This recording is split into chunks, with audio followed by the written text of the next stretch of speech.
What's up everyone, it's Dave from the Medal of Honor channel and I'm doing another vinyl update video.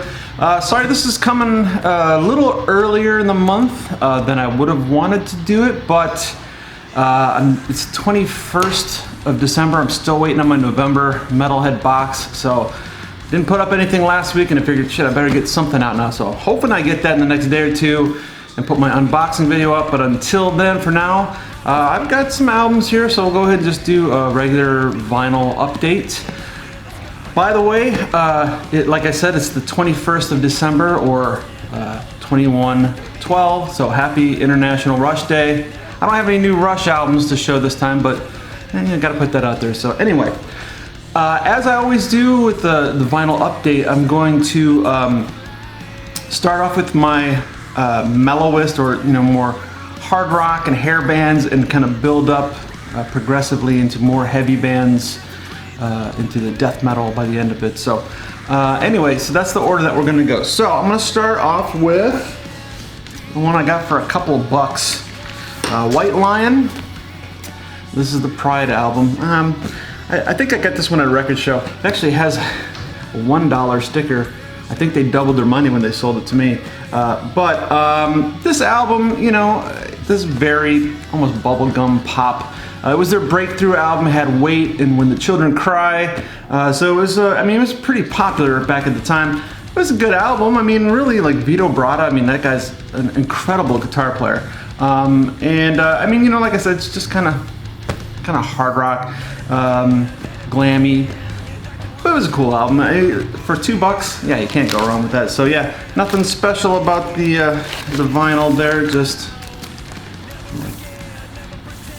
it's old, so it's an original, so it's not any kind of special colored vinyl or anything like that. So, all right, up next, added some more Kiss, Animalize. I actually loved the 80s and 90s Kiss just as much as I did the 70s. Musically, I actually probably liked them more. This was again, you could see they were kind of going more towards like the hairband, but they were a little tougher then. At least, they weren't so much in the whole pink and fluorescent stuff, which they did a couple times. But yeah, this album, at the end of the 70s era, the end of the makeup era, they were kind of becoming, to some people, they were kind of becoming a joke, because they started off as something that, parents were afraid of, and oh, it's Knights in Satan's Service, don't let your kids listen to this. Then by the end of the makeup era, parents were taking their kids to see them like it was the circus. And so, songs like Heaven's on Fire, which was a big hit song off this album, that kind of made parents a little bit afraid again. I don't know why, but anyway, yeah. So, and I remember loving that song, of course. So, it's a cool album. So yeah, it's not like the best or anything, but yeah, I got to get some slip covers here. But this is what the inside jacket looks like, or inside liner looks like. Okay, up next. I might have to do a special one on this one because I didn't realize it, but it is the 30th anniversary of this one. It is Allison Chains' Facelift. This was, of course, big breakthrough album for Allison Chains. Man in the Box was on here. Sea of Sorrow. We Die Young. I love that song. Real heavy. These guys at the time when they came out, really 1990, not a whole lot of people were referring to bands as alternative yet, and so they were still considered metal. I saw them open up for the Clash of the Titans tour, so it was Megadeth, Anthrax, and Slayer, and opening act Allison Chains. And this is a great album. Like I said, this is their 30th anniversary. It has, I think it's just standard black, yeah, just black vinyl. It's a double album, but yeah, great sound, great songs. I always loved that style, just real heavy guitars, tribalist drums, and kind of more of the just vocal harmonies and stuff. Really cool. Love that band. So anyway, up next is another big influence for me, Armored Saint, Raising Fear. I love this album. I was really excited to get this one. I got, it's another eBay grab. my vocal style in the band that I played in Thorn Fetish, which you usually hear in the background here. I was really inspired by John Bush. Like, I just thought he had the coolest, that gravelly, scratchy sound. And so he was always probably my biggest vocal inspiration. Always wanted to sound like that. So I don't think I sound nearly as cool as him, but yeah, this is a great album. Has a really cool cover of Lynyrd Skynyrd Saturday Night Special on here. So great album.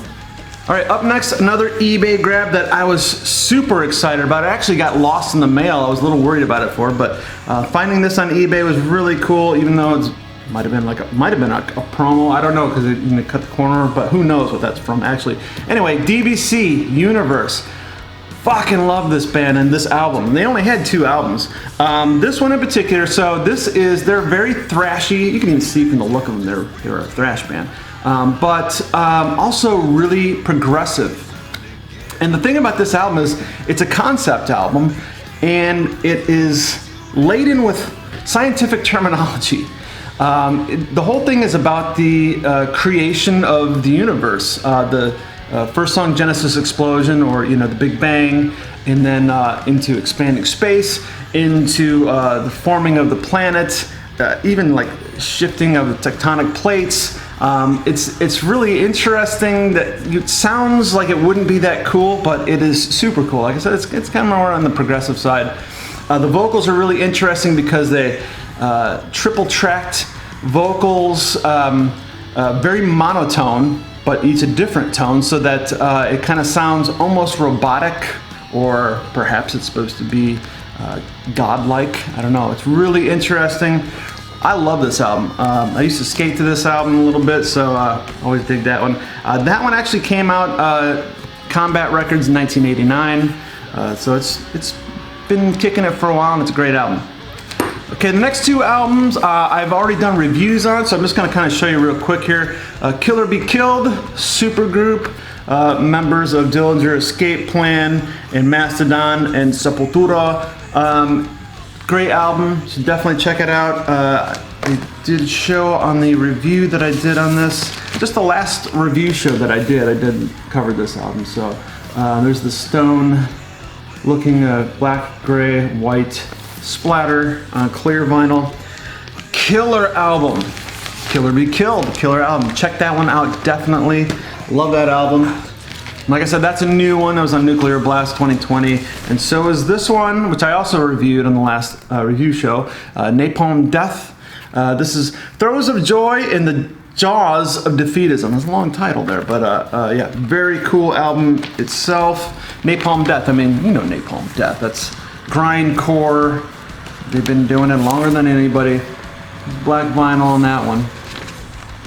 So yeah, definitely worth checking out. All right, up next, I think I mentioned this one on a video with Willow. This is from my friend Matt Paradise, who sent me this one. This is High Command. Thank you, Matt, for the gift. This is, I guess, one of my first VCLT. Really cool to have this. These guys are definitely more like a raw, blackened thrash style. This album is called Beyond the Walls of Desolation. It's on Sutherland Records. This was a 2019 release. You can hear a lot of Slayer influence in some of this stuff.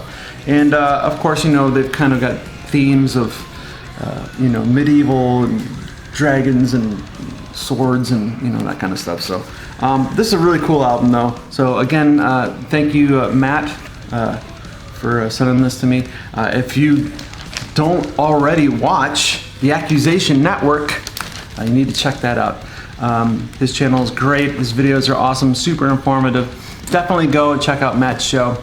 And yeah, thanks, Matt. I appreciate that.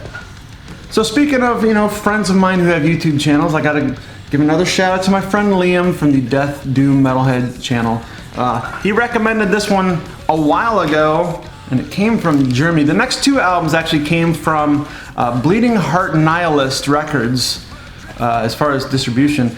I ordered them 2 months ago, man. I mean, it took for fucking ever to get here, but I finally got this. This was on the list that Liam had recommended, and I really love it. Don't let the name scare you. The band is called Funeral Fuck. but it's spelled with B's, so you know, it means it's totally cool that way, right? Funeral Fuck, yeah.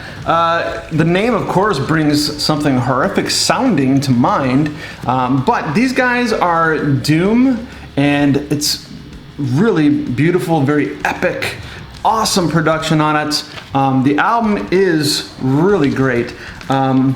It does have to do with the darker sides of the Catholic Church.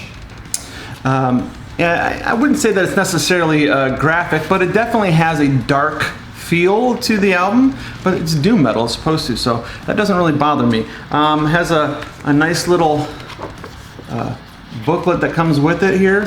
Kind of looks like a hymnal. There's certainly a creepy side. I mean, of course, it's, you know, showing some of these priests hanging out with children.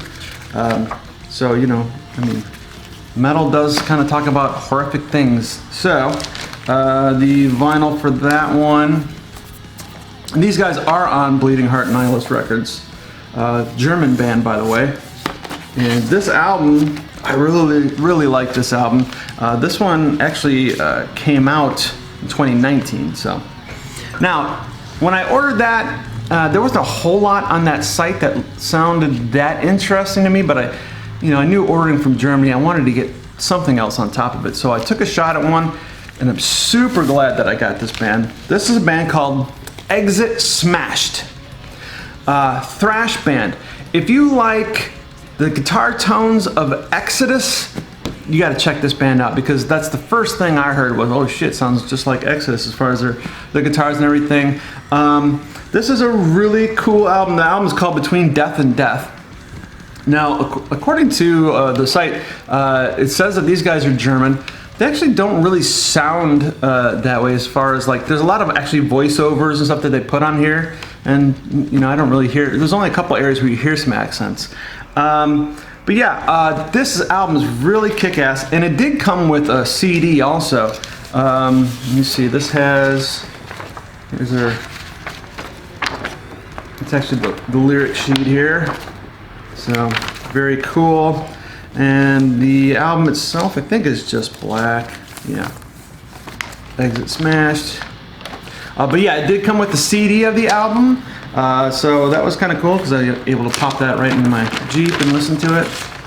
So Exit Smashed is actually self-released from 2018. But you can get it through, probably maybe other avenues as well, but of course I got it through Bleeding Heart Nihilist. So if you want to wait a couple months, order it through there, or you might want to check into other avenues. But anyway, that's a really cool one. So up next is a band called God Hunter. This is another eBay find, and this is a sludge stoner metal. It's pretty cool. You know, some of it's kind of it's definitely, you know, because it's that sludge and stoner metal, it's definitely a raw production, but I mean, it's definitely got its place. Some really cool artwork on there. And then these guys are, oh, by the way, the album's called City of Dust. And it's got this cool clear with a little red mist splatter to it. This band, they're from Tucson, Arizona, actually. It's on Battleground Records. That's actually a 2014 release. So. All right, so these next 4 albums I got together. It was a lot that I got on eBay, and I got it for a great price, but I didn't realize what kind of shape they were in. I should have read the fine print, and all I saw was a good deal on 4 different albums. They were rough when I got them. There was mold. There was something caked on some of the vinyl. Some of the packaging even was damaged on these. But after I took careful time and cleaned them up, all 4 of the albums turned out to be quite playable. There's a few little surface scratches, but nothing really serious. So the first one I got in this lot is Midnight. I'm sure a lot of you have heard of Midnight. It's basically a one-man band, and I talked about the band Vanek before. Vanek plays guitar in Midnight's band when he's touring, but otherwise, you know, this is just a one-man production. This is called Satanic Royalty, and it is similar to Vanek in the sense of very kind of speed, a little bit of thrash, but also a lot of punk mixed in there. Now the bad thing about this was the best part of this album was ruined. That was a poster that came inside. It's just a really sharp looking poster, but in the mold that was inside, it just basically shredded the thing. So it did come with the blue vinyl, you see there, and there's definitely a couple little white marks that I don't know if it's like the inside of the cover. It almost came off like a plaster. But again, I got most of it clean, and like I said, the record plays all the way through. I listened to all of these. So that was one of this batch. The next one, I can't, I'll pull it out here. This one is called Necros Christos. I have the jacket sealed separately because I'm just not sure if I got all the mold out of there. I'm not even sure if I want to keep it. You can see that, you know, the cover back here, it got all damaged. But I had to kind of keep the records, the vinyl separate from it just because, you know, I just trying to keep it clean. Like I said, I did clean up the vinyl, and I might rethink keeping the cover. I'm not sure about that one, but at the moment I've got it kind of sealed. Anyways, Necros Christos, the album is called Doom of the Occult. This is 2008 on Nuclear War Now Records, which I believe is a California label. Death metal, death doom actually. It's pretty cool stuff. It's got some dark ambient music to it as well. So it's got a good doom feel to it. So I dig that one. The next one that I got in the same batch is Ivan, another death doom band. This one came out on Iconoclast Records 2011. And again, this is a French band, by the way. It's very doomy, very cool, death doom kind of stuff. So managed to clean it up, yeah, and the album plays quite nicely, actually. Like I said, these were in scary shape when I got them. The last of that batch is actually a 10-inch. It is Dis for Terror is the name of the band. Here's the cover. This band, Dis for Terror, this is, the album's called Impalement and Holocaust Stench. These guys are Brazilian. This is an unrelenting, fast death metal. You definitely got to be in the right mood because it's just super, super brutal. But yeah, so here's the little 10-inch record that it came with. That one didn't need quite as much cleanup, but it's still some. So anyway, so those 4 albums, right? Like I said, they were a little rough, but I got them cleaned up, and they sound great. So finally, the last album that I got for this month, another eBay grab, Marduk. This is Dark Endless. This is a re-release of their original, the first album that they put out. The first one, this was originally put out in 1992. And so you can hear, I mean, it's kind of one of those, I mean, you know how black metal sounded when it first started, and especially when they're trying to record stuff on their own. You know, it's a little rough as far as production goes. But you can definitely hear, you know, just that extreme raw black metal energy. And Marduk, I ended up really getting into them more later on with like Panzer Division and Romans 512. Marduk, they are definitely no strangers to controversy. Even within the last couple years, they've had trouble touring in many places across the world because much of their lyrical content has to do with World War II Germany, and they seem to possibly have some Nazi ties, or at least a great deal of interest. And that, of course, has made them, you know, I mean, it's black metal. How can you be a good black metal band if you aren't controversial, right? So these guys have done well with that. They're definitely controversial, and it does have some, you know, nice, cool artwork with it. Of course, vinyl is just black. But anyway, so yeah, that album, that is a 2018 release on Black Lodge Records. Swedish black metal, by the way. So anyway, that is all the stuff that I got for this month. So hopefully, maybe next month I have enough stuff to do another vinyl update. We will see. You know, Christmas season, I'm kind of spending money on other people. But anyway, so shit, since I'm late, I want to try and edit this now and get it up today. So happy International Rush Day. I'll try to hopefully get a Metalhead Box video up this week, maybe before Christmas. That'd be great. As soon as it comes in the mail, it'll be up. Anyway, thank you very much. Make sure you subscribe if you haven't already. And try and keep my shows going. Like I said last week, I didn't do anything, so I'm a little behind here. But anyway, it's that time of year. It's a busy season. Thanks again, and appreciate you spreading the word. And until next time, keep the horns up, keep the needle down.